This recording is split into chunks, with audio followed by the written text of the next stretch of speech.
Good afternoon, everybody, and welcome to today's training. In today's conference, we're going to have a good Q&A session, and I appreciate those of you who proactively share your questions. My name is Anmarie Moulier, Anmarie P Moulier, and I will be your presenter for today. I'm going to be sharing some experience and hopefully some good examples with you about the DCAA audit process. Today is December 5th, 2023.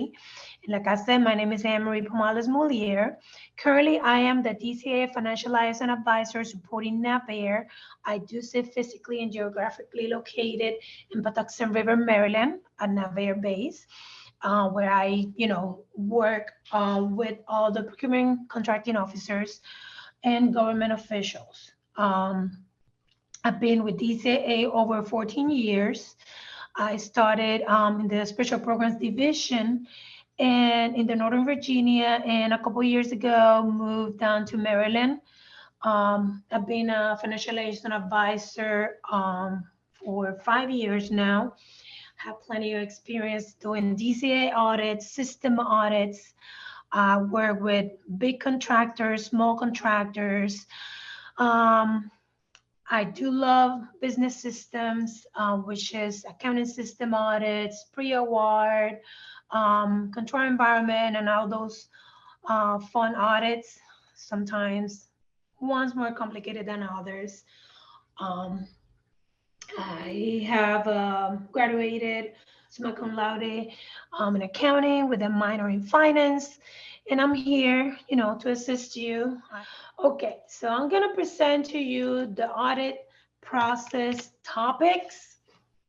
Today, we're going to be talking a little bit about the adequacy reviews. We're going to be talking about communication. Communication is a really, really, really important matter when performing audits. Communication is very key in, regardless of what counterparts you are working with or who you are interacting, right? Communication, it's important to build relationships. So we're going to be talking a little bit about the importance of communication, and we're going to be talking a little bit about site visits and the importance of requests for information when you get one of these, whether it's from your government, POC, Navy, Air Force, or whatever your customer, or when you get it from DCAA. And why is it important? We get a lot of questions related to what to expect during an audit. So what each audit will vary to some degree. We will discuss some of the common items that are related to the audit process and help answer some of the questions the small business sometimes ask about the audit process. I did receive a couple of your questions, actually 44 of them. Thank you so much for being proactive and sending your questions ahead. I have classified and grouped these questions in 5 categories. One of them is system audits. So I'm going to address all of those along with the rates. That's the other classification. I also grouped some of them as questions that you would ask your Navy or government customer official and not DCAA. So those questions I will again leave for the end, and I will share that with you. And those questions that are related to the audit process are the ones that most of them I'm going to be answering during this training. And again, regardless of you sending the questions ahead of time or not, please feel free to ask at any point. With that being said, I'm going to jump to slide number 5. Okay. So let's start with adequacy reviews. I don't know how many of you are familiar when we say adequacy review. The work performed on the adequacy review will often lead us to opening up communication channels with a contractor, meaning vendors or small business, and it may be set up walkthrough or entrance conference to discuss it. So let's look, we're going to be looking first at the entrance conference and what it means. But many of the audits that we perform are evaluating contractors or the vendors or small business assertions, such as first the forward pricing proposal, which is a very common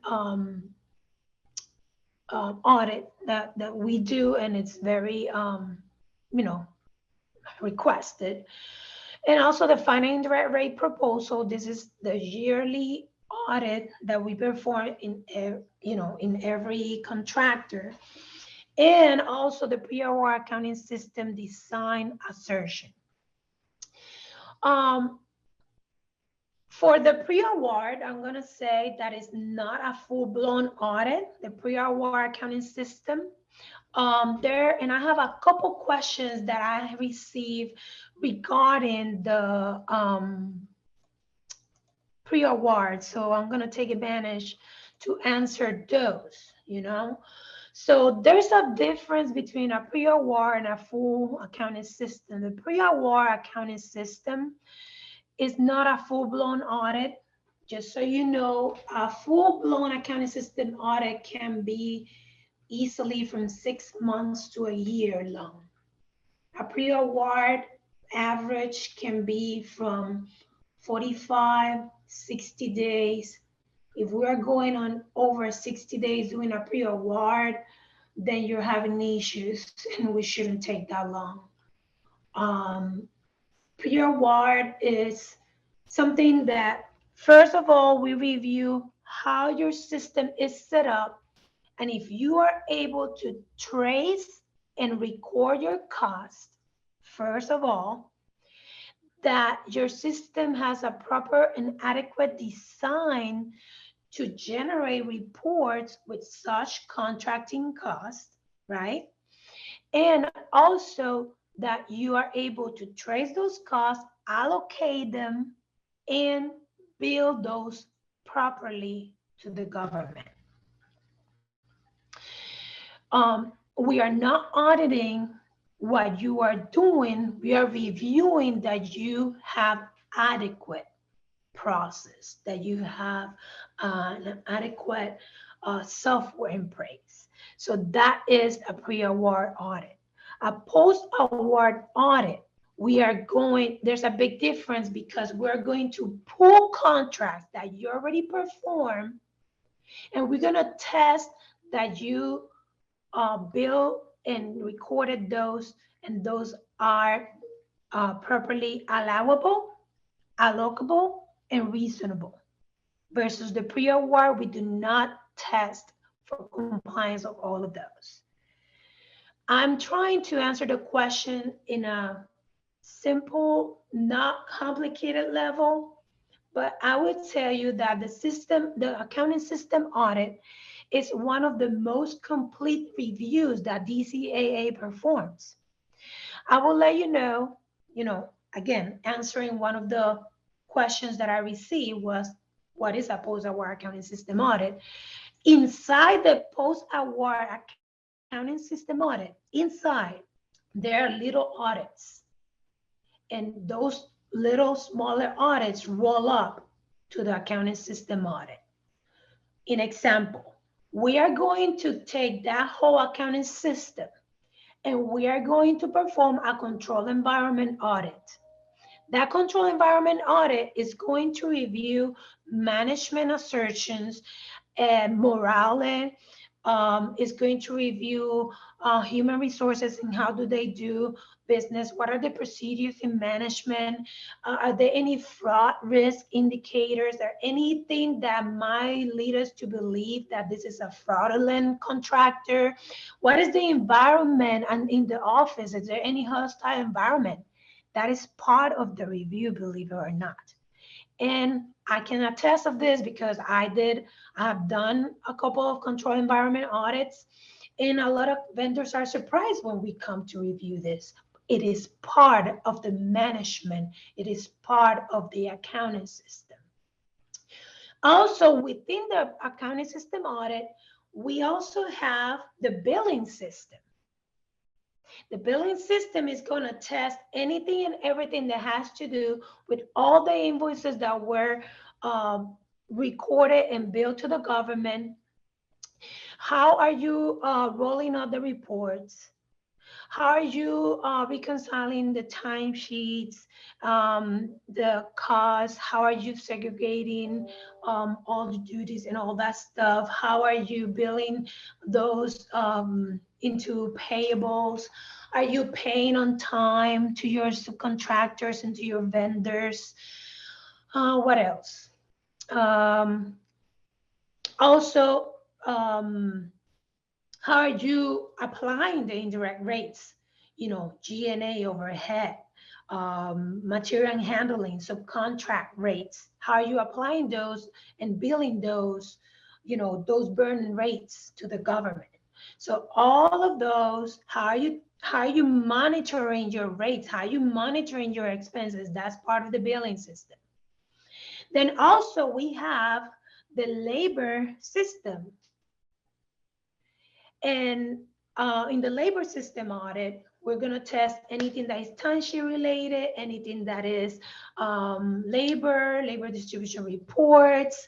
Are you paying on time to your employees? We're going to pull timesheets. We're going to check bank records that, you know, anything that we audit, we're always going to verify third party as evidence, especially with electronic submission.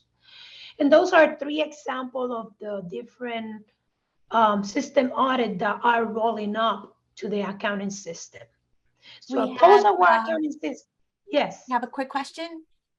Yes. Someone would like to know what would cause a post-award audit to be necessary, and are all contracts of a certain amount subject to be audited?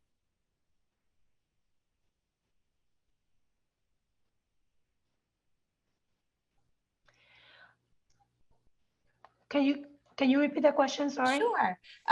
What would cause a post-award audit to be necessary? That was the first part. What will cause a post-award audit to be necessary? So, when you submit, once you have cost reimbursable contracts and you receive a pre-award survey, a request for a pre-award, a year after you get awarded the contract, you will be required to do an incurred cost submission, incurred cost proposal. And at that point, any contractor that, you know, can be selected for a post-award audit. In example,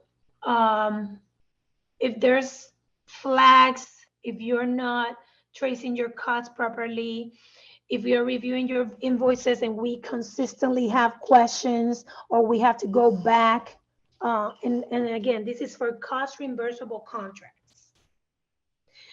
DCAA audits cost reimbursable contracts, time and material contracts, TINA audits. So those firm fixed price contracts are not going to trigger a DCAA audit, because whatever is in the contract is what you're going to get paid. It will not depend on how much you incurred, or if you have a profit, or if you have loss. Whatever is written on the contract, you're going to get.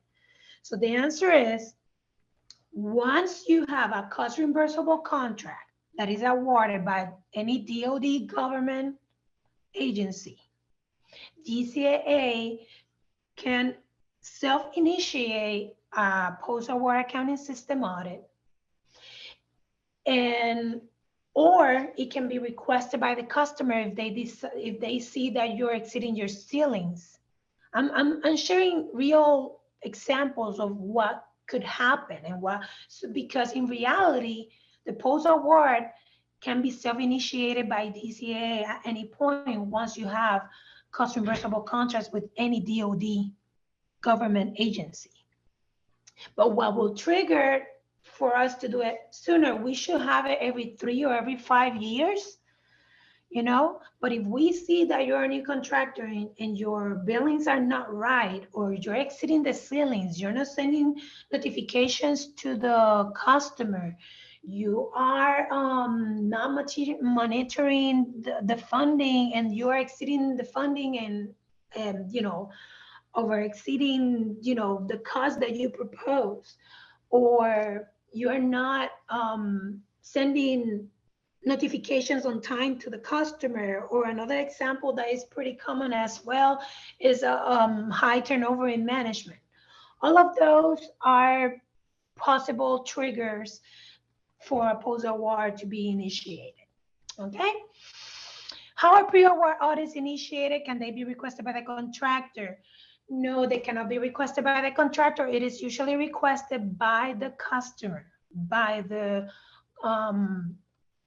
government person who you are doing business with. And this is a very common question that I get, and it is actually one of the questions that are, you know, I got that question on the, you know, prior to today. What is the threshold amount to be subject to the audit and cost reimbursable contracts? 2 million. Let me see. I also have, what are the top 3 accounting systems used by companies that have been successful?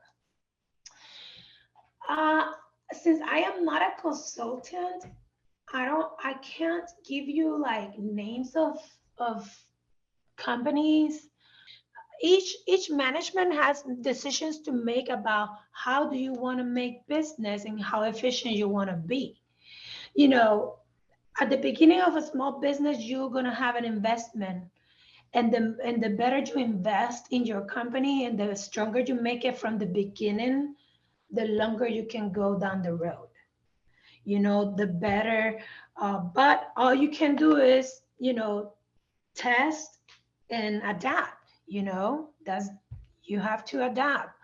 And if you receive an audit and something is wrong, what are you gonna do? You correct it. That's it.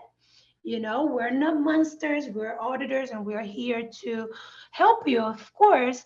I mean, we are independent. We are independent under the DOD. DCAA is under the IG.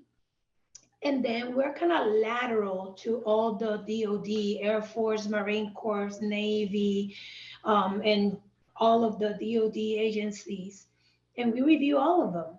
But we are independent, so we cannot say what is to be more successful. But I can tell you that we are here to be independent, help the customer, and also help vendors. I mean, we are gonna be that person who's gonna tell you, hey, this needs to be corrected, and you're gonna have an opportunity to correct it. You know, nothing is set in stone, okay? And we're gonna get, at the end, we're gonna be talking about the results for audit and opportunities to make corrections to any errors, mistakes, or findings that you have, okay?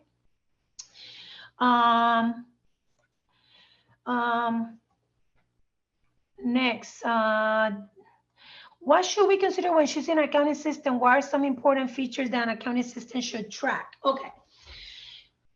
First of all,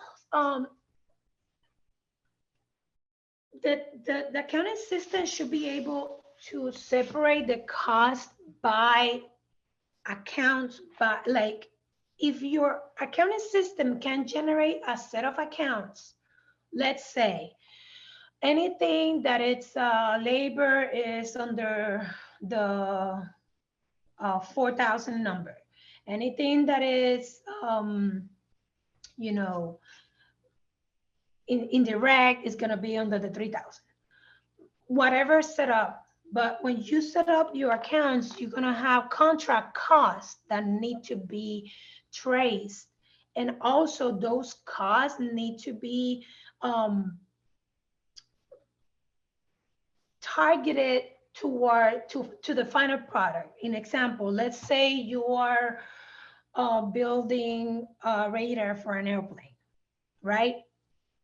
And you're building a narrator for the airplane and you are doing business with Air Force, but you're also doing business with Navy and you also have a commercial contract. So you have 3 contracts. And you are an expert in doing raters, right? You have to do testing, you have to do research and development. Those research and development costs, you are not going to bill it to nobody because it's part of you getting those, getting the business. But then, so you're gonna have those that are gonna be unbillable. Your system should be able to trace those so you can check those later, and if an amount, and then allocate them properly according to the percentage of cost that each contract is consuming or incurring, I should say. And and something important is that once you get awarded the contracts, you should be able to have a set of accounts. Okay, I have Air Force contract under, the contract number is 52,000. And then the Navy contract is 53,000 and the commercial is 54,000. Any cost under that is going to be for the Air Force contract is going to be 52,300, 52,310. So you can know that you are not going to be swapping costs from one contract to the other. Does that make sense?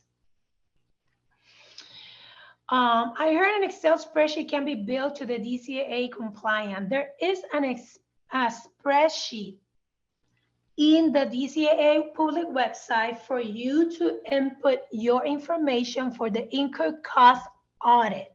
The incurred cost audit proposal is something that you have to submit annually to DCAA, and it is in an Excel format. However, if you're saying that you're going to trace all your costs using Excel for timesheets and for labor and for, your G&A and all that stuff, I've seen small vendors doing that. I'm not going to say I have not seen it. When you have one contract or two, you might be okay with doing something as risky as that, just recording your business and your accounting records using an Excel. But if you're a small business and you are tech savvy you can't rely on Excel because that's manual input. And nowadays, where data and electronics and technology is very proficient everywhere, you're going to be a step behind if you're only recording your information in Excel. However, just wanted to make that clarification. However, your incurred cost proposal must be submitted on a yearly basis, and the format is in Excel, and it can be found in the DCAA public website. Okay. Now, I have addressed all of the, questions. Before I answer the next question on the screen, I want to answer one of the questions that I received. It says timesheets minimum requirement for a DCAA audit. Since this one kind of like goes with the Excel question, I've seen I saw a vendor that I audited in Washington, D.C. that was recording the timesheets in a DCAA, for a DCAA audit using Excel. The problem was that there was no verification of those files. There was no management process where you can see that the employee signed it, submitted. There was no evidence. Everything looked beautiful in Excel, but we need to verify. We need to do verification of third parties. There was nothing documented that the employee submitted this on this day. If you're gonna have an employee submitting timesheets to you in Excel, you better have email records of that employee sending that to you. And that's gonna be a lot of emails. And let me tell you, we verify, we don't extract, we don't get printed copies. We verify that the email is legit, is valid, and it's coming from your system. Because when we perform the walkthroughs, we observe you generating the information, pulling the data from the system, opening the emails. We do a lot of observations, and that's going to be discussed, down the presentation when we talk about site visits. And it's 1:32. And I'm on slide number 5. So I'm going to answer 2 more questions, and then I'm going to jump to slide number 6 so we can continue. And that way we can continue all the questions flowing. I love that you guys are asking questions. Okay. Labor GNA. Okay. Can I break it outside of my accounting system? Okay. So I have a question that I received prior to today that is similar to the one that I just got on live. It says, do you recommend having a separate account for payroll and a separate account to pay business bills and taxes? So everything should flow in your system. You should be able to generate, your accounting system should be set up that when you generate reports, you can give those to the to the payroll taxes, to the DCAA audits, to the internal auditor, to the internal revenue of the United States. Your system should be able to generate reports for any outside, authorized person, because not everybody can come, hey, give me your documents. No, you need to, of course, verify that it's a DCAA auditor, it's a federal auditor, right? Or that it's the internal revenue or whoever, but you should be able, your system should be able to generate all of these reports, because DCAA auditors can use your reports for the internal revenue or whatever reports you generate on a yearly basis. Okay, see the DCAA's model for income custom submittals that will give an idea of the detail DCAA will be looking for an audit. Yes, that is great idea. DCAA's model, income cost, it's if you're able to generate and put that proposal in place, practice with it, you should be able to pass any DCAA audit. That is correct. Thank you, John Olson. So this says, when this is the case, the audit process begins, DCAA assessing whether the assertion complies with the applicable regulation and is adequate for audit. Okay, so when I receive the proposal, I am going to check that it's adequate, because if it's not adequate, then I'm not going to be able to make an opinion as an auditor on the proposal. So I'm going to check the proposal following the FAR regulations. There's a FAR checklist that will tell you what is required for any of these. There's a pre-award accounting system checklist. There's so for the forward pricing, you can check the FAR checklist, and that if you pass each of them, you'll be good.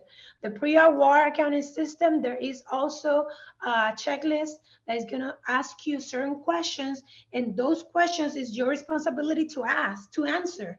And once you answer that, if you're able to answer all of those and have evidence to support those, then you should be good. And the final indirect rate proposal, the incurred cost, you can go to the DCAA Public website and you will see the proposal model there. Okay, Number 6, entrance conference. The DCAA ever audit reviews of contract compliance? Yes.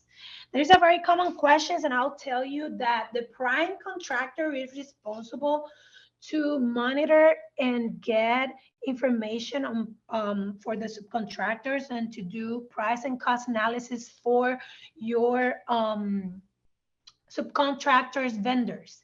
However, we will always look that you are doing that, and we will also perform our own review.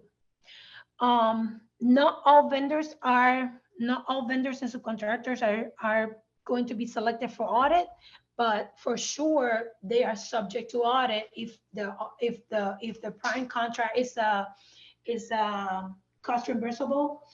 And if you issue a fixed price under a cost reimbursable prime contract, we are going to look into it.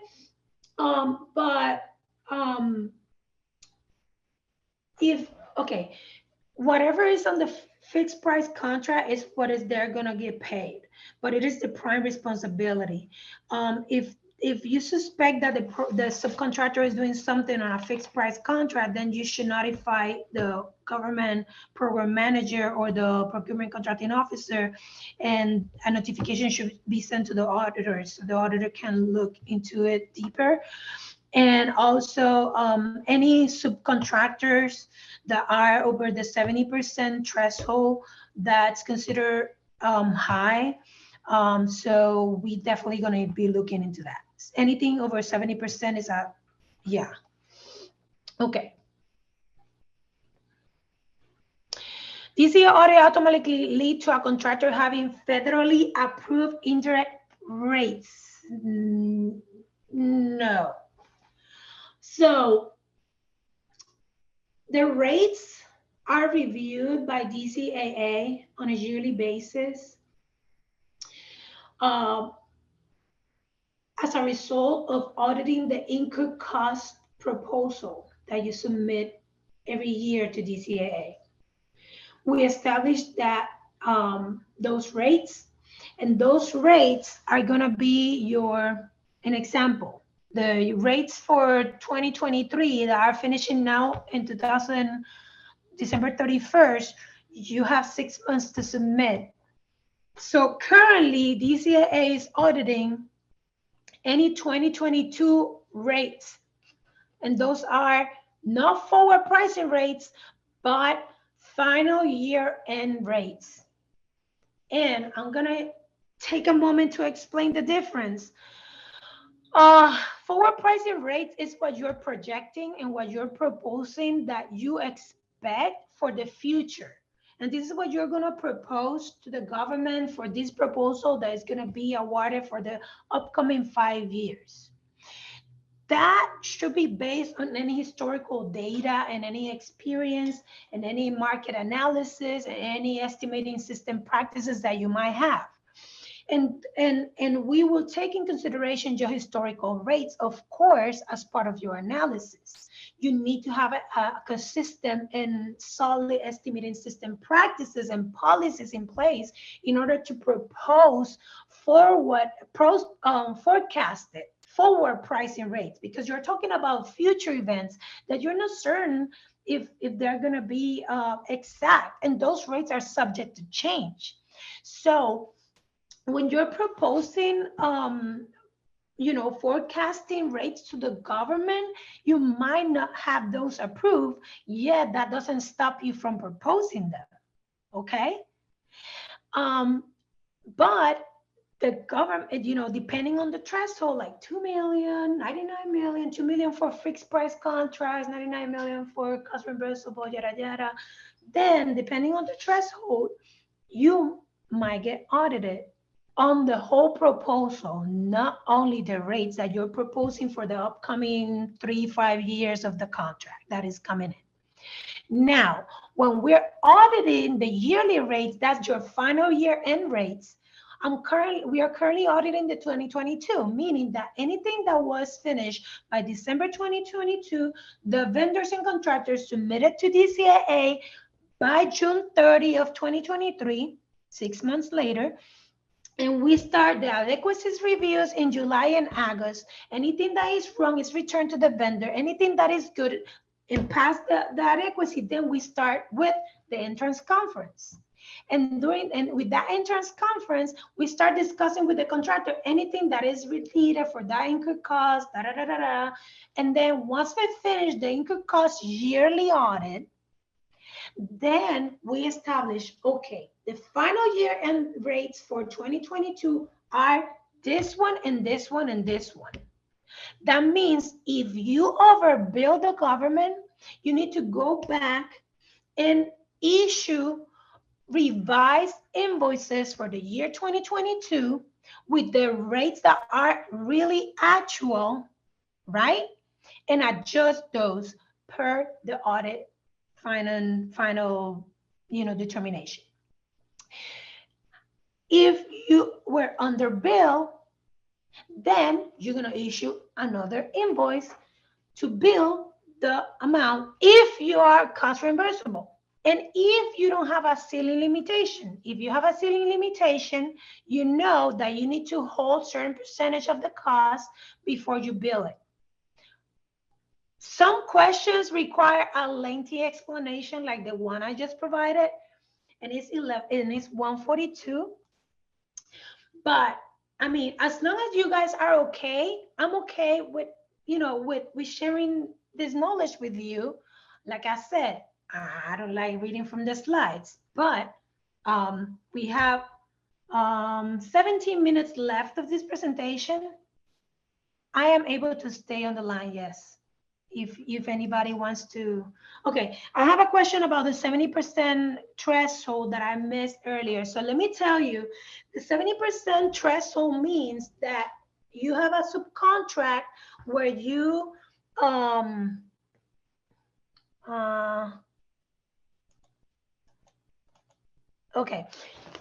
you have a there's a question, a poll, if you guys want to answer. If you want to stay longer, I'm willing to stay with you guys. I have some flexibility today. I mean, I'm here, so I don't mind. If you guys want to stay, you're more welcome to stay. So I wanted to answer that 70% threshold mean like we do a calculation for all the vendors. And like if you're, sometimes you are a prime and you have a vendor that is able to, like you're doing the radar, right? Well, let's continue with radars. And you're building that radar and you're but then there's a portion of the radar that needs to do with testing the reception. So maybe you are the one testing all the reception, blah, blah, blah, but you have a vendor who's doing all the building and all the materials, the bill of materials, the parts and all that stuff. So in reality, you're putting everything together as the prime, but you have vendors who are building parts of that radar, and 70% of the contract is going to that subcontract, that vendor. Therefore, that means that is a significant portion is being performed by the subcontractor. And we do look into that 70% threshold. And we say, okay, basically, Anna's contract is being managed by them, and they are putting all the parts together, and they are doing all the technology and research, and they're doing the test for the radars and doing the simulation that we are able to see and detect, blah, blah, blah. And we have to go to the hangar to test it. But then we have this vendor under this contract that is the one who is putting together all the parts for the radar, and that's the one who has the 70% of cost that goes down to them. Hopefully that answered the question. Okay. So 146, it says an entrance conference with a contractor designated representative are held at the start of the separate. Okay, so let me tell you, entrance conference, I receive our audit and I am the auditor, and I am going to contact ABC. Hey, ABC company, we have this audit that we're going to start. Let's set up a conference and we're gonna discuss all the, and first questions During that meeting, I might invite the requester and the contracting officer. Most of the time, depending on the kind of audit and the complexity of the vendor, they might not attend. The interest conference can be like a walkthrough where we discuss how you pull in the information. So be prepared to just discuss live and have the auditor look into the system, into the computer. Don't set up a PowerPoint presentation. You know, you can, I mean, but don't think that it's going to be a PowerPoint presentation where you're gonna talk about, you know, you can do a system demonstration, go ahead and do it, but the auditor will be, it will be a more interactive conference. Again, it says explains the purpose of the audit, the overall plan for its performance, including the estimated duration. So we're going to tell you, okay, you know what? This is the audit. This is how much time it should take us. This is how long it should take us, and this is the information that we're going to pull. We're going to check what kind of reports your system can generate. And then we're gonna, so you're gonna have a more clear expectation, more clear view of what the expectation of the auditor are, okay? Any questions about entrance conferences? Okay. And again, once we have that entrance conference, we're gonna have fraud risk indicators, questions about you know, anything pending from prior audits, anything that it's what can I say? Anything that is any flats, any issues, any findings from prior audits, you're gonna have an opportunity to discuss that during the entrance conference. And if something was resolved, we're gonna check, okay, yeah, this was resolved, da, da, da, da. So again, never think that everything is just set in stone and that oh, this is a failed audit, you know.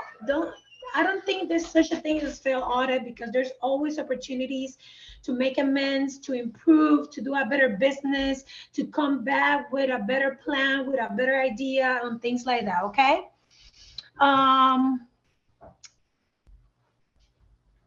Entrance conference, slide number 7, discuss arrangement for any necessary workspace. So if the auditors need space where they're gonna be doing the audit, or a conference room or a copier to make copies of documents and any stuff, you know, all that stuff, you're gonna be discussing it with the auditor.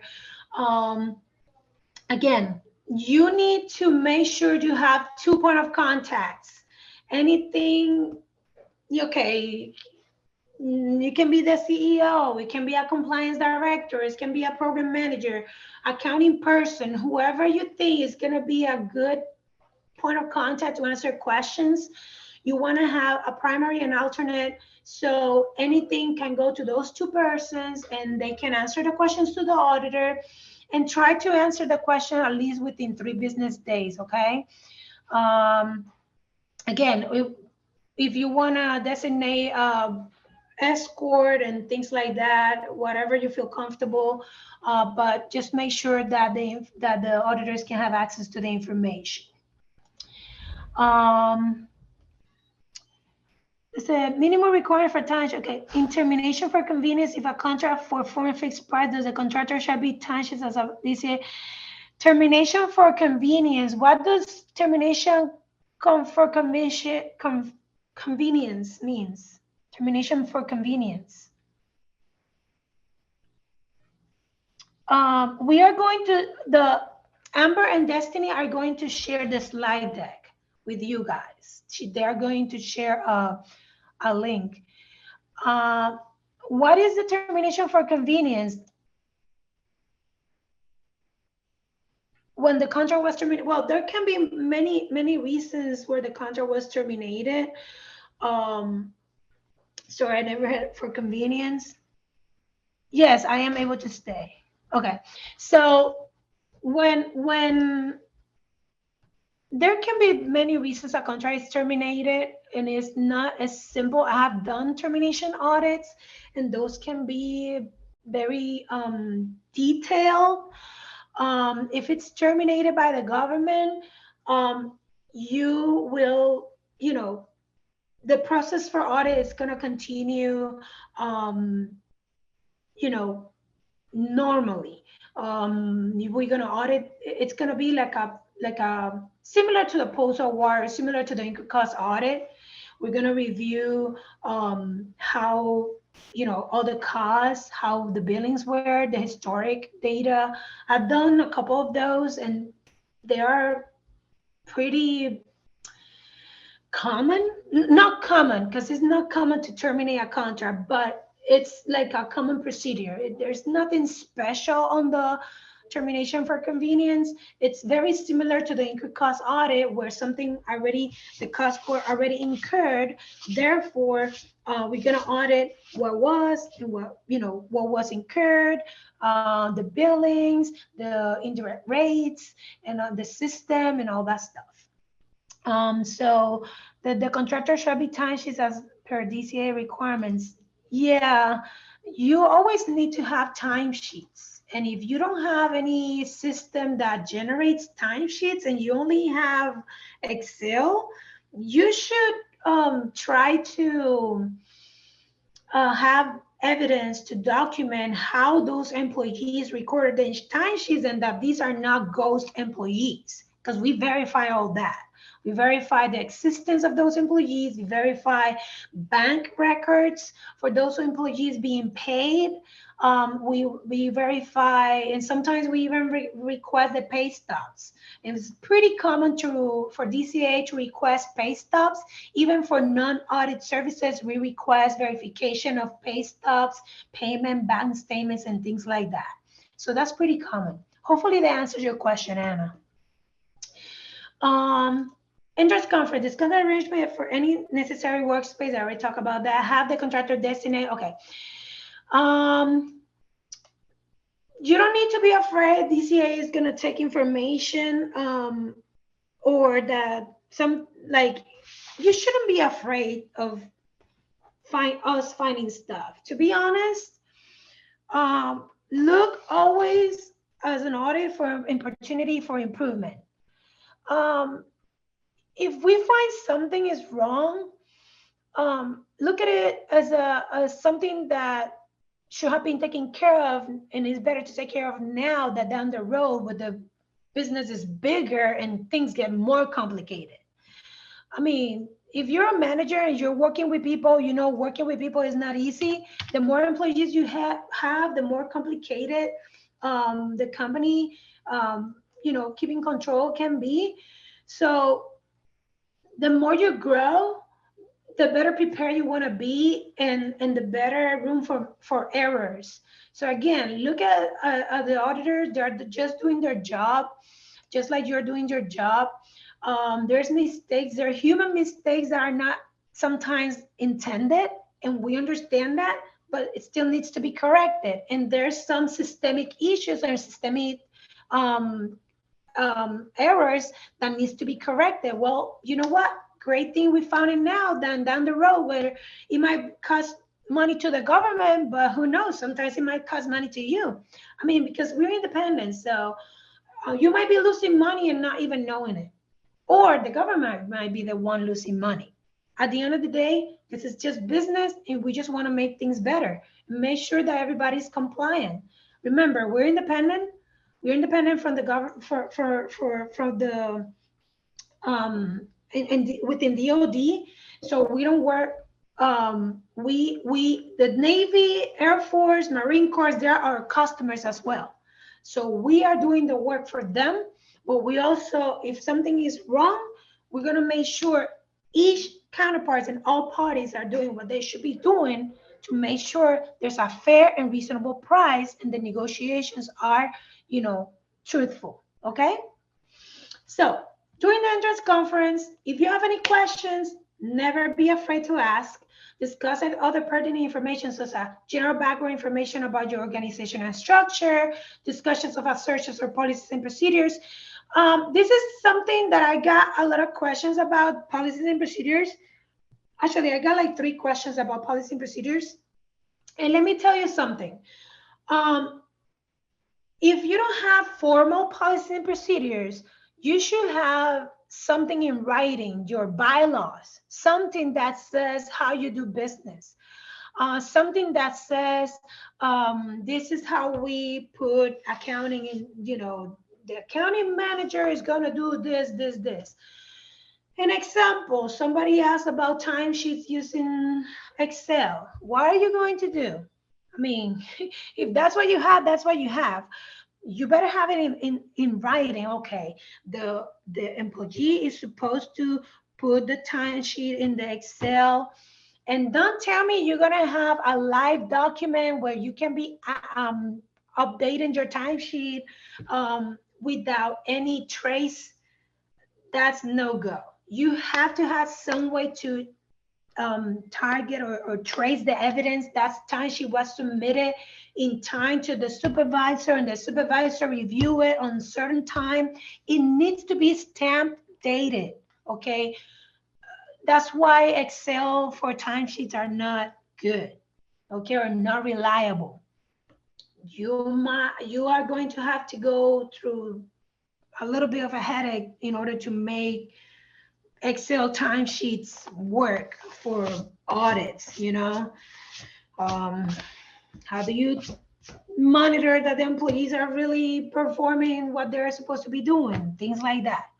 So policy and procedures, anything that you can put in writing, look at this as a book for you, for your sanity, but also as to give some structure and order to your company in the middle of a chaotic negotiations world. It will be a vehicle for you to stay on track. Okay. Corrective actions taken to correct prior issues. I already said that. Again, if you have prior issues or concerns or findings or in prior audits, this is your opportunity to demonstrate how you're taking care of it, how things were resolved, and how you're doing business better, blah, blah, blah. Again, nothing is set in stone. Relevant other internal, external audit results. This is always that we always look for. And no or suspected fraud affecting audit subject matter. Like if I'm doing an audit for a forward pricing, I'm not gonna inquire about fraud with the in the copy machine, or somebody who is having issues stealing from, of course we want to know all that, but everything that is related, like if you're having internal issues and those are being resolved, I mean, it's good for the auditor to know, but we're not going to ask you forward pricing audit or in an income cost audit about the employee who's stealing the paper clips and the paper and who stole the, you know what I'm saying? Let's be smart about, we're smart about the questions we're asking, and we're not going to be taking somebody to jail. You know what I'm saying? I'm trying to be really down to earth in this discussion, because I know you guys have realistic questions, and that's it is what it is. Slide number 9, walkthroughs. Often during or shortly after the entrance conference, we will request a walkthrough. Sometimes, if it's not a complicated audit, we might have entrance conference and walkthrough at the same time. Usually it's like a system demonstration to know better what is going on and to understand the process better. So sometimes in audits of an assertion like a forward pricing proposal or income cost audit, we will perform the adequacy review, like I explained earlier, and then the walkthrough prior to holding the entrance conference, because we need a better understanding before we even discuss what we're going to be doing. So there's a lot of analysis and a lot of steps that we need to have in place even before we have the entrance conference and before we start an audit. Okay. And this is because the walkthrough can help determine if the submission is adequate for audit or not. And while normally performed early in the audit, some items may come to light at a required walkthrough later in the audit process. So we might have more than one walkthrough. Just be flexible thinkers when you're undergoing an audit, okay? In a walkthrough, we ask the vendor, the contractor, to explain its assertion, the controls you have in place, and you allow the audit team to ask any questions to fully understand what's your assertion, what is your process, what kind of controls you have in place, and all that stuff. In example, for pricing proposals, we want to know any assumptions that are used to put to the proposal together. Okay. Remember earlier I was talking about forward pricing proposal rates? Again, this is not a contract. It's you're forwarding, you're forecasting, you're looking at the future. Okay. While you're using that, looking at the future, you're assuming and making the assumption in that this contract XYZ is going to come to an end. Therefore, your indirect rate structure is going to change. We're going to get rid of a division. Therefore, we're no longer going to be doing certain services. That's going to change and it's going to have an impact in your business structure. So all those assumptions that you know are forecasted and that you know your business is changing, or you're trying to start new business, and from doing radars, now you're going to start, in the helicopters as division as well, then you know your business is changing. Therefore, how those new forecasted negotiations or businesses are going to have an impact in your business. Are you expected to have more income or less? Are you, because you're investing and starting a business, you might have a lot of loss starting this new division? So how does that impact your rates? And all those assumptions, we want to look into that, because then it's going to help us understand, oh, this makes sense. This is why it's reasonable. This is how you did the market analysis. And then we're going to understand it better. We're going to say, oh, no, this is wrong. This is wrong. No, there's a reasoning behind it. Remember, it's forecasted. So you want to know, you want to let the auditor know what was the brainstorming process and where the data came from, special terms, any conditions, any estimating practices that were different from your normal practices, why those changes are taking place, and things like that, and where the data is used to support that proposal, what did that came from, how are you maintaining that data, etc. And again, we will walk through several relevant cost elements to ensure that we understand the proposal and the process. Okay, we're gonna walk through with you. Okay, this is how we do the labor. This is how we trace the materials. This is how we monitor subcontracts. All of that we're going to be walking through with the person. Okay, page number 10, and I'm going to answer the question. It says, transportation companies subject to this audit as well when providing yearly reports should it include invoices for clients that are not related to government agencies. So are the invoices that you are providing, if it's for a commercial item, you shouldn't need to provide it to the government. However, let me give you an example. If you have government and commercial contracts, right, and you're in the transportation business, you said, and let's say, I don't know what transportation, but let's say you have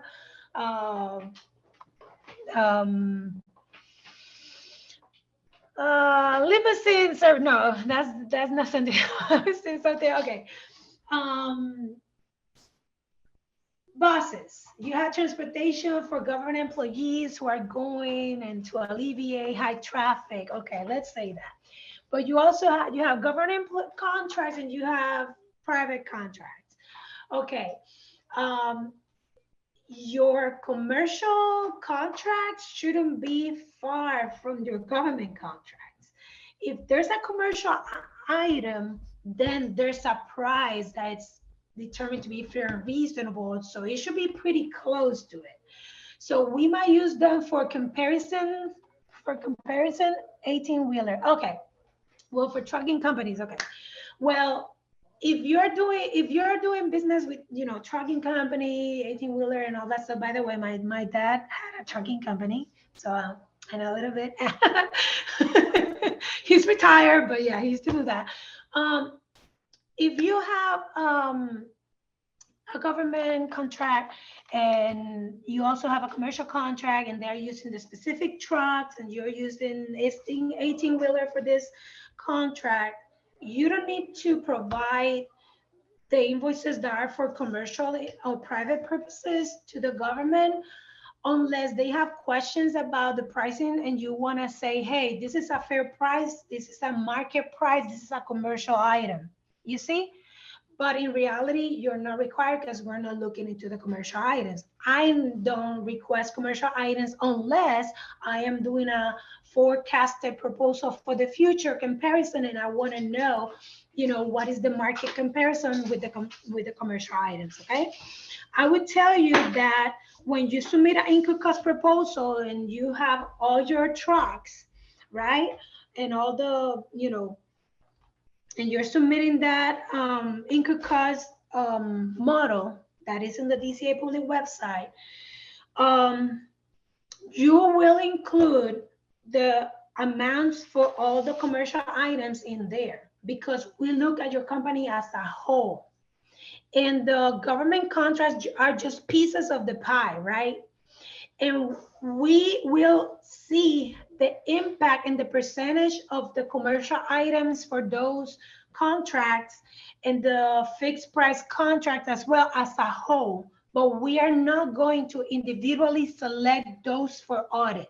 We do not look at commercial contracts and we do not look at fixed price contracts unless there's a special requirement that triggers, the reason for us to audit it. Okay, so non-DOD contracts as well, government that are non-DOD, we do perform non-DOD contracts audits under special request. Okay. Hopefully that answers your question, and that's a very good question because when we look at the cost proposal, some vendors think that you don't need to submit your commercial items in there, but if you have, let's just throw numbers. Let's say you have 800 million in contracts, and out of the 800 millions for last year, just throwing numbers crazy like there, okay? Don't you have 500 of them is commercial items, and I don't know, only 300 is DOD, and the other is fixed price and whatever. We only gonna audit the 300 million because that's the DOD that we have cognizance over, but we are going to look at the whole 800 as part of your company, and we're going to look at all the indirects regardless if it's commercial or not, because we do review all the indirects, and we're going to observe the behavior and how you are tracing and allocating the cost. We're not going to individually select the contracts for testing, but we do look at the company as a whole. That's why it's important to include everything, okay? But again, we're not going to select those vouchers or invoices to audit.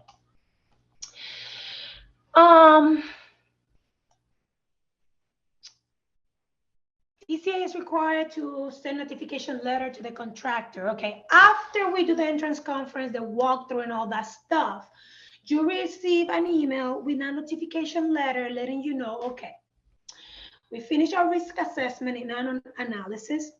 That can usually last a minimum of 30, 45 days. I would say if it's a pre-award, it can be maybe 15 days or 20, a pre-award survey. And we're gonna issue that notification letter. We're gonna tell you, okay, we have established this request we receive.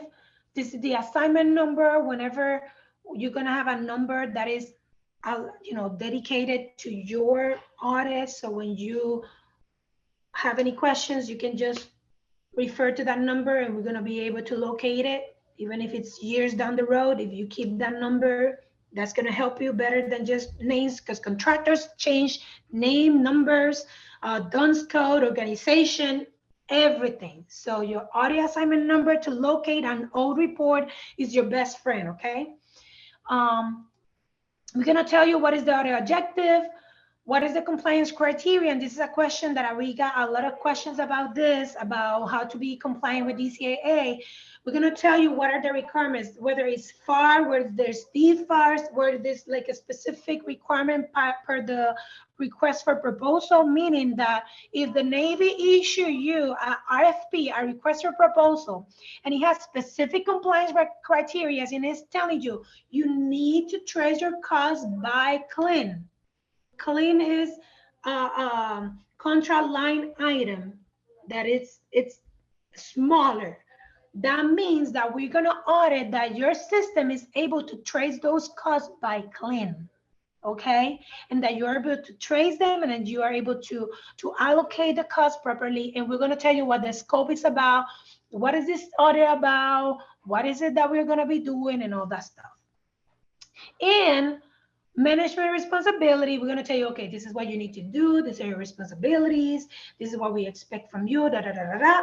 And what is the auditor responsibility, when to expect.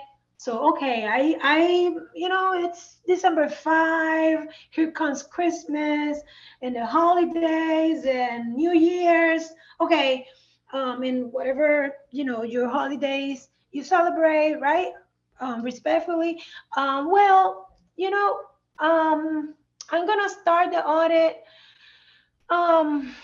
already, but I'm gonna be doing testing the week of, you know, December 11 and the week of December 18 up to the 20, and we might start again December 8 because we're gonna be out. A lot of government, a lot of people take leave during this time, so you need to coordinate availability with the auditors. You know what? I already have the compliance director, and the point of contact is not going to be available during the week of December 25th. What can we do about that? But remember, if you have a proposal and you're doing business and you want business, make your resources available. Don't make the auditor wait 5 days, or don't make your procurement contracting officer wait, you know, to receive the information. It's better to just provide a response, or if you don't have the complete response for everything, you can piecemeal the response and just, you know, send portions of it little by little so the auditor can start working on something. How often the DCAA audits happen? Is it likely for small business or is it for large? Okay, so there are more systems, system audits for larger contractors, depending on the complexity. And to be honest, most of the system audits are for larger contractors based, again, on the complexity of the audits and the volume of contracts that they have. But smaller business are subject to audit as well, but not as many and not as complex. Because again, the more complex the business, the more, like an example, I have done accounting system, post-award accounting system audits of small business and big contractors. The big contractors, we had to break it down into smaller audits, and why have 4 audits rolling up to the accounting system, versus when I did the post-award and the smaller system, it was only a 1 audit, and that audit covered all the different areas because it was a small business. But yes, we can do accounting system audit in small business, depending on the volume, depending on the contracts and all that stuff. Is there an approximate for profit margin percentage? Okay. I did not answer, but I did have that question about the profit margin pending, and I'm gonna answer it. I'm gonna answer it now because I have a couple ones for that. So I'm gonna read all of these questions are related. It says, is there an approximate profit margin percentage that is deemed to be acceptable by the DCAA? My profit margins are usually 20 to 30% on both products and services. Did okay? And then I had a question, is there a specific percentage deemed to be acceptable amount to profit on products and services? And I also had, well, no, actually, this is about funding. Okay, so this is a question, of course, sometimes your Navy or your DOD government point of contact will determine what is a fair profit for each individual contract. Profit is not something that you should look at it as a whole, but by contract, because you can be making more profit in a contract versus another one, depending on the products and services that you have. So as a DCAA employee, there's no such thing, because the profit is what you make as a business, and we don't audit the profit. I mean, we do review the costs and prices to be fair and reasonable per FAR, DFARS, and market research, among other resources. So we're gonna say, oh, that's too much money. You're making too much as a 20%. You might be making a lot of money as a 10%, you know, again, and you might be making little money with 20%, you know. So that's not something that is like set in stone, and it's not something that as an auditor I audit. Like, I do not audit. I'm not going to tell you, oh, this is too much profit, this is too little. The reality is that each business, as if you're a business owner, you're going to look for profit, because you know that's what you're in business for, right? And as an auditor, I'm going to make sure that you're giving a fair and reasonable price to my customer, to the Navy, to the DOD, Air Force, anybody. I'm going to verify it. I'm going to test your costs that are reasonable. I'm going to test that your prices are within the market, that are comparable. Again, I'm going to perform cost analysis, and I'm going to also perform price analysis. There's different ones. I don't do profit analysis. Although you might find some customers that might look into your profit margin like, well, you know, you might save some money to the government here. That's business and negotiations that as an auditor, I'm not going to get in there. You see what I'm saying? So hopefully that answered your question, because it's a pretty common question and I did receive. So this is the answer that I prepare for, because again, I don't audit the profit. I don't audit that. That's something that individual profit by contract. It's something that you negotiate with your government point of contact and whoever you're negotiating with, contracting officer. As an auditor, it is not my job to decide or to opine on your profit. My job is to make sure that you're giving a reasonable, fair price to the government. And that's where I'm going to stay within my line, okay? How often DCAA audits happen is like, okay, I think I already answered that. DCAA audits happen in a yearly basis for income cost audit, but you might, if it's a low risk, it might not be selected for audit, but it might be selected for a desk review, meaning that we're going to perform a review and analysis and in the proposal that you submitted, and we might request some data from you, but we're not going to do a full-blown audit. And that is going to happen every 3 years. So if we have not do a full-blown audit in 3 years, then mark this as your 3rd year that we might select your income cost proposal to be audited. Okay. If a small business is a contractor to large business, with a small business a contractor to subject to a DCAA audit, is the large business is being DCAA audited? No.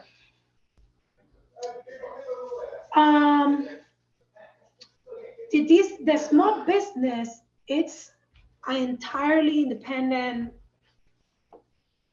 company. If I am doing business with the prime, sometimes I might not even audit the subs at all because they don't have any government contracts. But that doesn't mean that if I find something suspicious while I am auditing the prime, I might come to the prime and say, what is going on here? And if they request information from you as a vendor and you're not able to provide that to support the information that the auditor is requesting, I am going to go ahead and I'm going to find who should be the auditor that audits the subcontractor. Like today, I receive a request for audit for a subcontractor. And after I finish with you guys, I need to search. It's a new company. So I need to search based on their address and their location, who is the DCAA auditor who should be taking care of that, because they never had any interaction with DCAA. And if the government official is saying, you know what, I want to check on this subcontractor, you better be ready, because that means that, you know, if they want to check on the sub, then they can. Okay, but it is not a requirement. A lot of the times, a lot of vendors do sub only, and they never have any interaction with DCAA until they do. So better to be prepared than surprised. Okay, entering discussions, and it's 2:23. Thank you for a lot of you who have stayed this late with me. The slides are up in the website if you guys want to check them out. Entering discussion. Throughout the audit, we will be discussing with you any questions, any additional support. And you know what? The worst question is the one that you don't ask. I learned that early in college, in school. And if you don't have the answer, talk to the auditor. If you don't understand the question, ask. You're very welcome. Thank you, guys. Thank you for your feedback. If you don't know what they're asking about, just tell them to rephrase the question. You know, there's always, communication is important. So as long as they if you're not familiar maybe with the terms, you know, they might be requesting a report and you don't know what the report is. You know what? That's not a problem. You might not have the report, but you have a similar report. The important thing, you might not have a labor distribution report because not all companies can generate that. Well, you might have something, you know, balance sheet, any reports that generate labor. Well, work with the auditor and figure out what is it that your system can generate that will answer and will comply with the data, because all it is data calls, okay? And again, the frequency of the intern discussion will vary from audit to audit. It depends on the auditor. It depends on the questions. It depends if you are a new contractor, you don't know. You know, there's a learning curve for both you and the auditor, because they're learning from you. They're trying to understand you. And at the same time, you are learning what the DCAA process is. So don't be afraid of the learning curve and don't be afraid of the process, okay? Slide number 12. I'm gonna hurry up now in these last 5 minutes. If you have more questions, just share them with me and I will get back to you on the questions, and I will finish this last slides in the 5 minutes that I have remaining, okay? Thank you, Cynthia. Once The audit is completed and finalized. Here comes the exit conference. Have an open mind. Don't be upset. Don't take it personal. If we find something during the exit conference, I will discuss with you any findings, any issues, any doubts, any questions. And you will have the opportunity to provide answers. You might be able to provide those answers on the spot, and I will walk away with a resolved issue.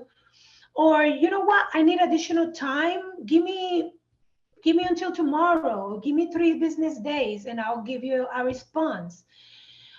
If the resolution of the issue cannot be resolved by the time the audit report is issued, you still have opportunity to provide a response and explanation. And that response, your response, is going to be added to the audit report.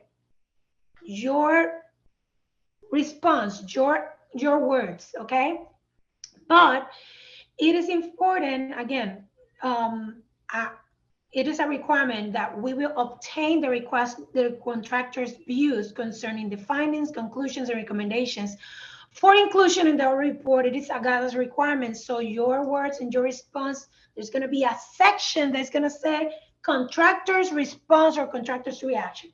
And all your response is going to be documented there. Okay. Page number 13. We do invite the requester and the contracting officers, and even if there's no findings or issues, we're going to say, hey, no issues found, but the exit conference we always have with you. And some audits allow us to provide a copy of the report, a draft report, and sometimes we only discuss the matter. So it depends on the request. Sometimes for proposals, we're not allowed to provide a copy of the report. Again, that's a draft. If you want a copy of the audit report and the final audit report, you will get a copy directly from the contracting officer. Okay. Page number 14, and it's 228. Audit opinions. Unqualified means that the contractor proposed amounts complain on materials. Unqualified is a good opinion. There's no issues. Therefore, there's no reason to qualify and to have issues. It's a clean report. Clean audit opinion is unqualified. Qualified opinion means that there's something that is somewhat good, but you know, there's something that we couldn't, there's some questions there, and there's some issues, or something might be improved. Or except for this and this area is good. Okay, now adverse is not good. Qualified opinion, it's okay. Okay, it's okay, but we have some findings and some issues that can be resolved. Adverse is more like, you know what, this is not compliant, and I don't see something good here. Okay. Page 15, disclaimer. No audit opinion. That you don't want that. That means that I couldn't do my job as an auditor, and you were not ready for audit, or you know, there's so many things that could happen in a disclaimer of opinion, but these are not good. And I want to talk about site visits. Auditors will be at the contractor's site times during the audit, and we'll be anywhere. We can go any location in the United States. We will be there. It's 2:30, and I already talked about requests for information. We can say oral or written, but I always prefer written requests and via email so we can keep track. And we always set realistic expectations. And if you have doubts about what to expect in an audit, never be afraid to ask. The worst question is the one that you don't ask, okay? Provide support in an organized fashion, and ask for clarification if you're not sure when asking. I think I already, timely responses is very important. Please don't play hard to cash. If you're delaying a response more than 3 business days, what is going on? That's kind of like, you know, something is wrong. If you say, hey, I'm gonna have this to you next week, you know, communication is very important. Just set realistic expectations of the auditor. But if it's a proposal and we're on a time constraint, work with the auditor, because The worst thing is to not know what's going on, okay? What triggers the DCAA audit? I already answered this. The rights for the government to perform an audit are established by the terms and regulation incorporated to your agreement or contracts.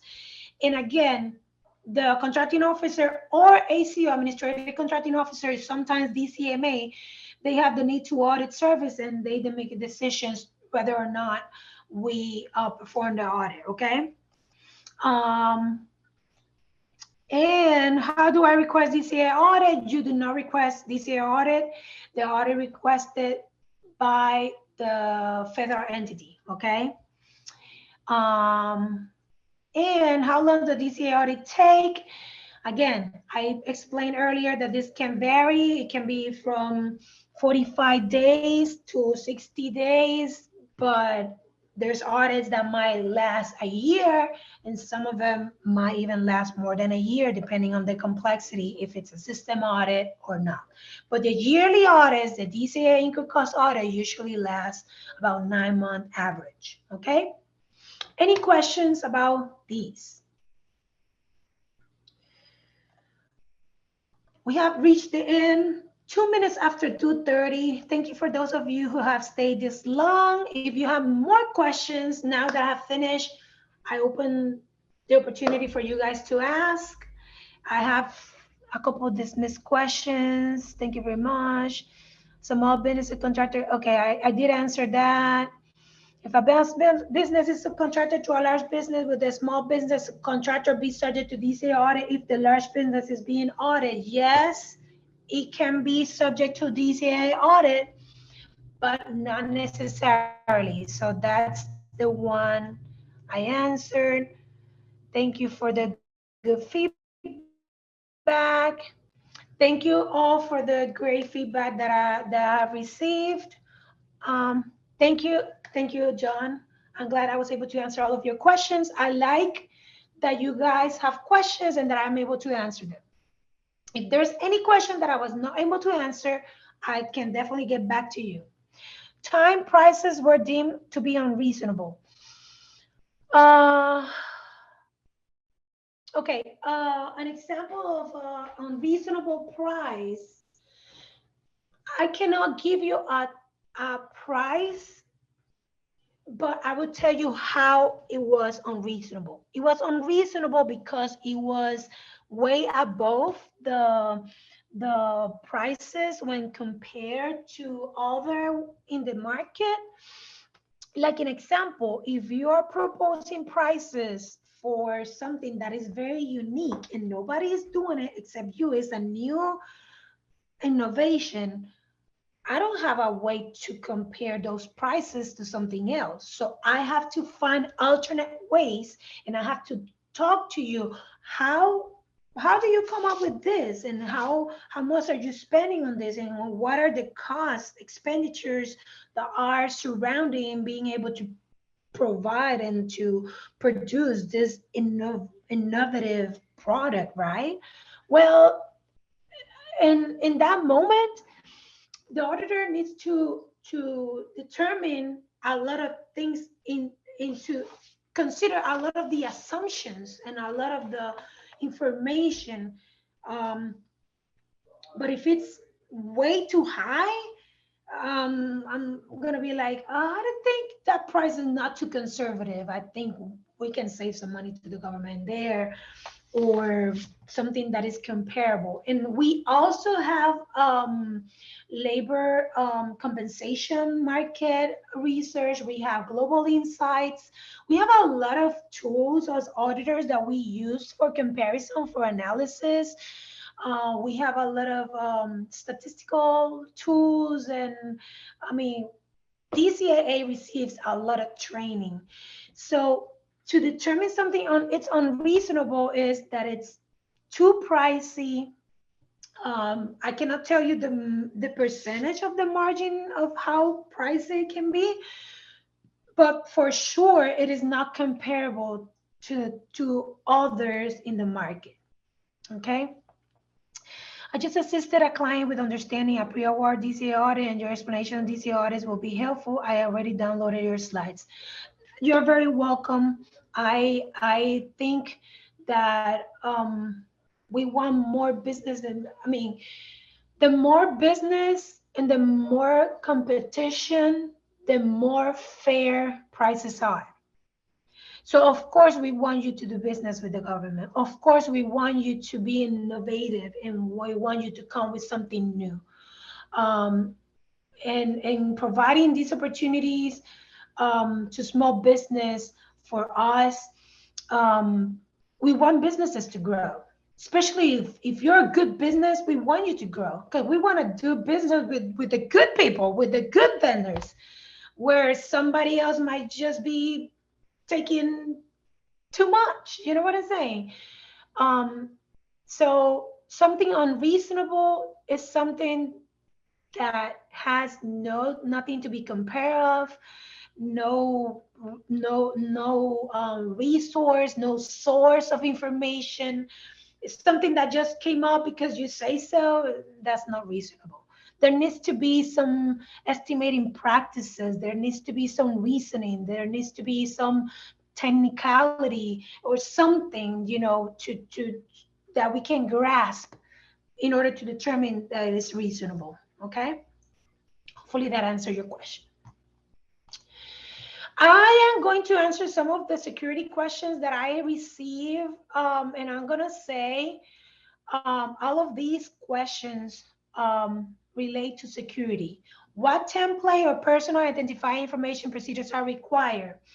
That is a security related questions, and you have to contact your security officer for your government security officer. However, if you're referring to sharing your PII with the data that you provide to the auditor, DCAA auditors are highly trained and authorized to manage and handle personal identifiable information, PII, sensitive, and all that stuff. We have auditors in the classified network as well.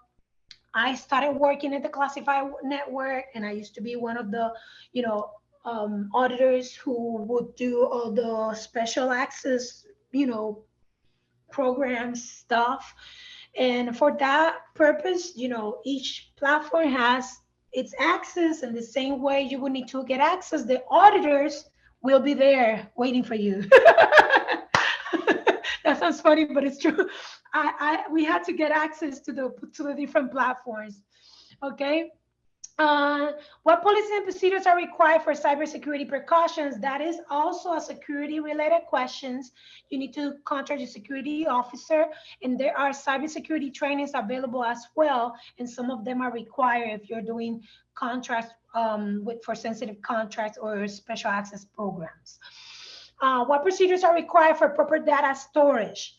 If you're talking, and again, why do I say this is a security question? Because even if you are not working on special access programs, you need to make sure your data is properly stored, that there's no hackers coming into the system.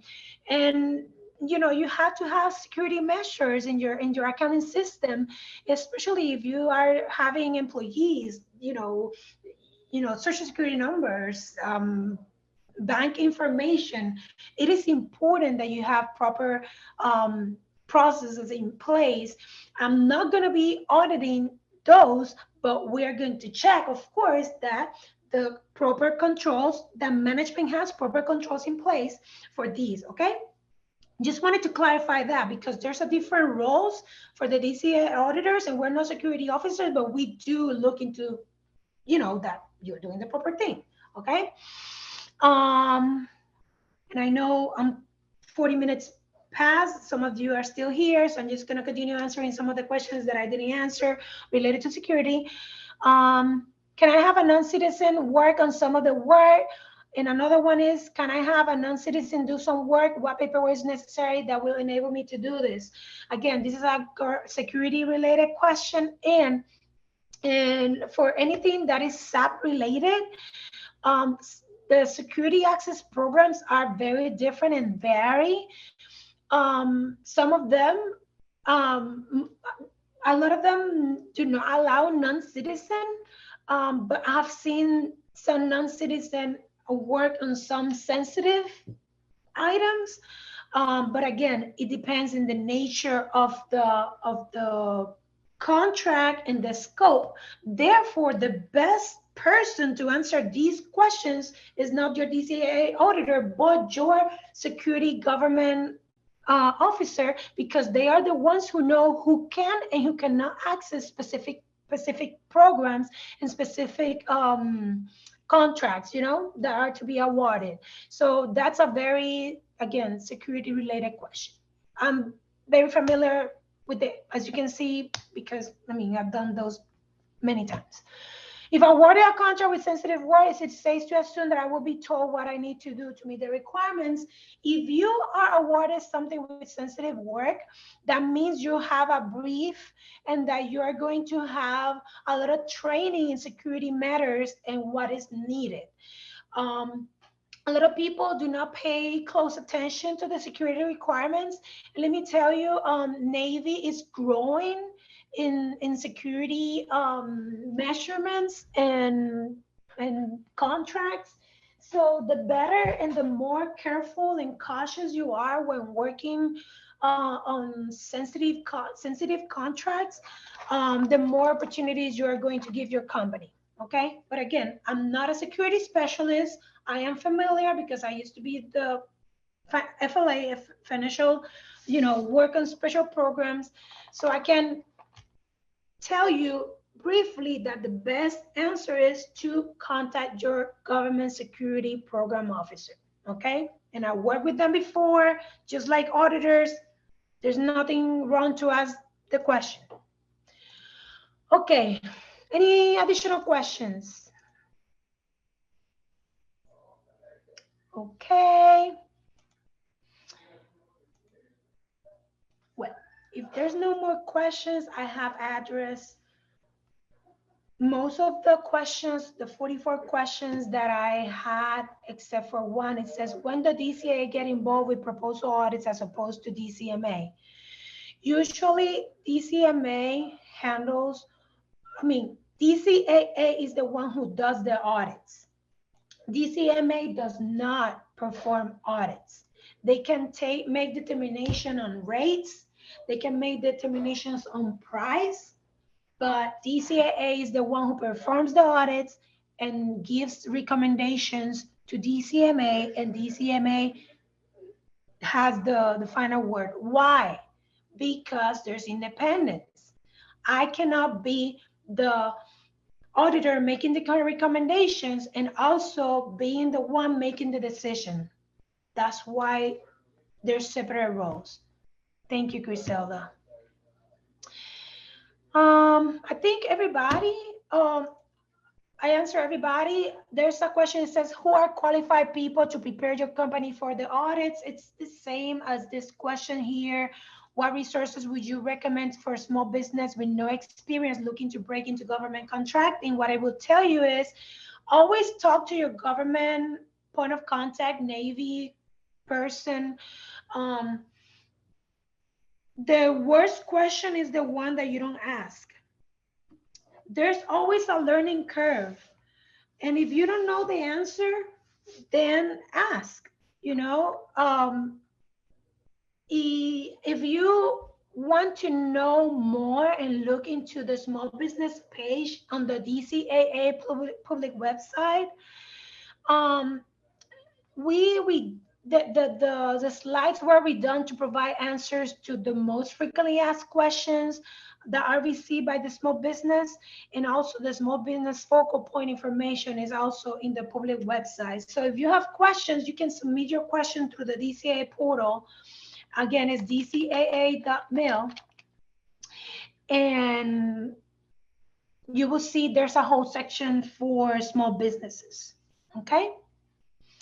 And I think with that, I have answered all of your questions. Thank you so much for this time with us. I really, really appreciate it. You're welcome. Go ahead and wrap up now, but the slides are available on our website. If you have any questions or you have anything that you need to reach out for, please feel free to email us at osbp.pao@navy.mil, and we will connect you with somebody who can help you out.